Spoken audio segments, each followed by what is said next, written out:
Hello friend, welcome to the channel pharmacy dictionary. आज के इस भागती दौड़ती लाइफस्टाइल में जब आप कभी न्यूज़पेपर पढ़ते हैं, न्यूज़ चैनल देखते हैं या किसी आसपास व्यक्तियों से बात करते हुए सुनते हैं तो एक प्रॉब्लम सबसे ज्यादा उभर करके आ रही है, वह है हार्ट से एसोसिएटेड यानी कि कार्डियोवैस्कुलर प्रॉब्लम। कभी किसी को हार्ट अटैक, कभी किसी को हाइपरटेंशन, कभी किसी को स्ट्रोक, किसी को एंजाइना, इस तरह से अनेक प्रॉब्लम जो हमारे हार्ट से या फिर वेसल से रिलेटेड हुए होते हैं, इनके बारे में सुनने को मिलता है।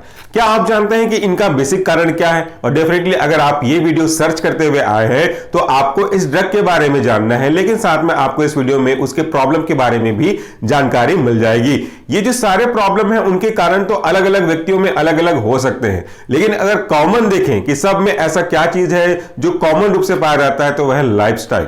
ये लाइफस्टाइल ऐसी भागने लगी है कि हमारे पास खुद के लिए भी समय नहीं रहा है। हमारा जो सबसे बड़ा प्रॉब्लम है वह है हमारा टेस्ट, यानी कि हम किस चीज को पसंद करते हैं खाने के रिस्पेक्ट में, वो हमारे हार्ट के लिए बहुत ज्यादा दिखदाई हो जाता है। क्योंकि आज के इस फास्ट फूड के जमाने में हम ऐसी ही चीजों को ज्यादा कंज्यूम करते हैं जिनमें कोलेस्ट्रॉल या फिर फैट या लिपिड का लेवल बहुत ज्यादा होता है, और ये धीरे धीरे हमारी बॉडी में जमा होने लगते हैं और उससे प्रॉब्लम एसोसिएट होने लगता है।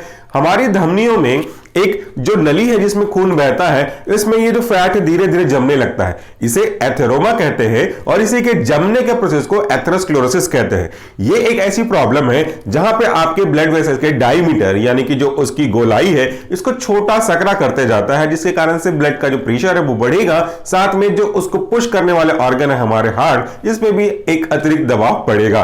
तो क्या आप जानते हैं कि ये लिपिड क्या है और ये कैसे बनता है और ये कितने टाइप के होते हैं? आज की वीडियो में जो काम की चीजें हैं केवल उन्हीं को डिस्कस करता हूं। ये लिपिड्स हमारी बॉडी में आवश्यक हैं, लेकिन एक सही मात्रा में। जैसे इनकी मात्रा बढ़ने लगती है तो ये हमारे बॉडी के डिफरेंट पार्ट्स में एक्यूमुलेट होने लगते हैं और फिर ये हमारे लिए प्रॉब्लम का कारण बन जाता है। इस फैट को अगर हम क्लासिफाई करना चाहें उनके डेंसिटी के अकॉर्डिंगली तो low density lipoprotein, intermediate density lipoprotein, high density lipoprotein, अलग अलग तरीके से हम इसको क्लासिफाई कर सकते हैं। अगर आप ये देखो कि आपकी बॉडी के लिए हाई डेंसिटी लिपोप्रोटीन, जिसे हम HDL के नाम से जानते हैं, वो हमारे लिए बहुत ही आवश्यक होता है, इसे हम गुड कोलेस्ट्रॉल कहते हैं। जबकि दूसरी तरफ लो डेंसिटी लिपोप्रोटीन, जिसे शॉर्ट में LDL कहते हैं, वो हमारे लिए बैड कोलेस्ट्रॉल का काम करता है। हमारी समस्या इसी के दोनों के फ्लक्चुएशन से है। अगर HDL का लेवल कम हो जाए तो हमारे लिए प्रॉब्लम है और LDL का लेवल बढ़ जाए तो हमारे लिए प्रॉब्लम है। तो हमको दोनों में से किसी एक स्ट्रेटेजी को या फिर दोनों स्ट्रेटेजी को फॉलो करते हुए चलना है। कोशिश यही करनी चाहिए कि गुड कोलेस्ट्रॉल का लेवल बढ़े और कोशिश ये भी करनी चाहिए कि बैड कोलेस्ट्रॉल का लेवल घटते जाए। इसके लिए हमको exercise, diet, fibres containing substance को अधिक से अधिक लाइफ में यूज करते रहना चाहिए। लेकिन क्या करें अगर प्रॉब्लम हो गई? ये सब आपने पहले ध्यान नहीं दिया, अब आपको प्रॉब्लम हो गई तो क्या करें? तो फिर आपको आज के वीडियो में जिस हम प्रोडक्ट के बारे में बात कर रहे हैं इसकी जरूरत पड़ेगी, वो भी डॉक्टर के रिकमेंडेशन पे। ये सारी दवाइयां बहुत ही इंपॉर्टेंट होती हैं, बहुत क्रिटिकल्स होती हैं, शेड्यूल कैटेगरी के ड्रग हैं, तो कभी भी किसी की और की प्रॉब्लम को देख करके उसके सॉल्यूशन को अपना सॉल्यूशन मानने की गलती ना करें, क्योंकि इंडिविजुअल फैक्टर अलग हो सकते हैं, कंडीशन की सीवियरिटी अलग अलग हो सकती है, तो आपको नुकसान ज्यादा फायदा कम होगा अगर देखा देखी दवाइयां लेना शुरू करते हैं तो तो चलिए देख लेते हैं कि आज का हमारा प्रोडक्ट क्या है, इसके कंटेंट क्या है और ये कैसे काम करके आपकी मदद करते हैं। आज का जो हमारा प्रोडक्ट है वह है रोजुकोर F10। रोजुकोर F10 ये कुछ चीजों को इंडिकेट कर रहा है। चलिए मैं आपको बता दूं, हालांकि ये तो ब्रांड नेम है, लेकिन इसके अंदर के एक्टिव कॉन्स्टिट्यूएंट कौन कौन से हैं। रोजुकोर में अगर आप देखोगे तो जो इसके दो मेन कंटेंट में से एक कॉन्स्टिट्यूएंट है आपका रोसुवास्टैटिन, इसीलिए रोज का पहला वर्ड आ गया। रोवास्टैटिन के साथ साथ में दूसरा जो F लगा है इसके नाम के साथ, उसका जो पूरा कंटेंट है वह फेनोफाइब्रेट, और F यानी कि फिनोफाइब्रेट, उसकी जो क्वांटिटी आगे 10 लिखी है, it represent it's concentration 10 mg के रिस्पेक्ट में। तो चलिए ये दो ड्रग कौन कौन से हैं। रोसुवास्टैटिन एक ऐसी क्लास के ड्रग का एग्जांपल है जिसे हम HMG coenzyme A reductase inhibitor भी कहते हैं। कई जगह इसे स्टेटिन के नाम से भी जाना जाता है, क्योंकि आपने देखा इस एग्जांपल के लास्ट में स्टेटिन लग रहा है। रोसुवास्टैटिन, प्रोवास्टैटिन, सिमवास्टैटिन, एटोरवास्टैटिन, सीटावास्टैटिन, ये सारे ड्रग इसी कैटेगरी के जो एग्जांपल हैं उनको बिलोंग करते हैं। दूसरा जो हमारा फेनोफाइब्रेट है, डेफिनेटली वो फाइब्रेट कैटेगरी का एग्जांपल है, और इनके अलग अलग तरीके हैं काम करने के, लेकिन दोनों का उद्देश्य एक जैसा ही है।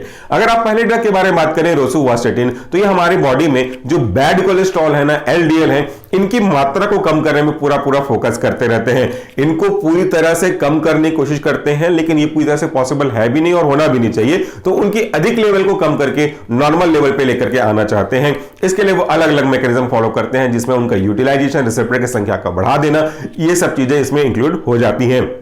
ये डिटेल्स अगर आप जानना चाहते हैं तो हमारा मेन चैनल है सॉल्यूशन फार्मेसी, वहां पे भी आप आकर के सर्च कर सकते हैं इस कैटेगरी के ड्रग के बारे में। तो इस तरीके से लो डेंसिटी लिपोप्रोटीन जो हमारे लिए सही नहीं है उसके लेवल को ये कम करते हैं। अब अगर आपके मन में ये एक सवाल उठ रहा होगा कि लो डेंसिटी का कहने का क्या मतलब है।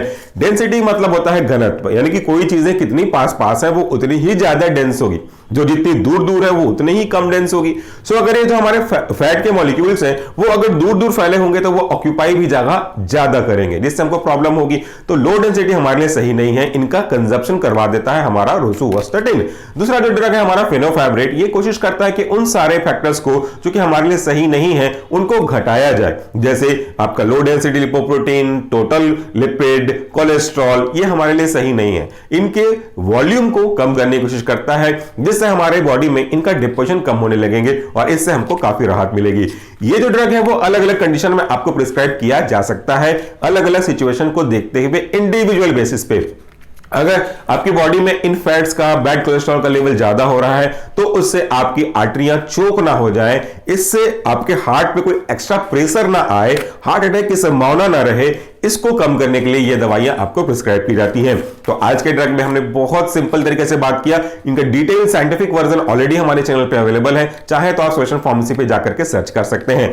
इसको एक चीज हमेशा याद रखिए, जैसे मैंने पहले कहा कि जब कभी भी कोई भी drug, not only for this drug बल्कि ये सभी ड्रग के साथ एप्लीकेबल है, जिस भी समय आपको डॉक्टर ने सजेस्ट किया है कि इसे दिन में 1 बार लेना है या 2 बार लेना है, in condition of 1 time a day, आप क्या करो, आप इसको फूड के साथ या फूड से पहले भी ले सकते हो, डिपेंडिंग अपॉन द सिचुएशन। कोशिश करते हैं मोस्टली खाना खाने के 1 घंटे बाद लें, लेकिन जिस भी समय आप लें उसी समय को आप फॉलो करें। अगर आज आपने सुबह लिया तो कल शाम, परसों सुबह, फिर शाम, ऐसा बिल्कुल ना करें। इसकी बायोअवेलेबिलिटी से अफेक्ट पड़ती है, ड्यूरेशन ऑफ एक्शन में भी हैम्परिंग होती है। तो जब कभी भी एक निश्चित समय पे आप लेते हैं तो उसी के आसपास लेने की कोशिश करें, इससे एडवांटेज आपको ज्यादा मिलेगा।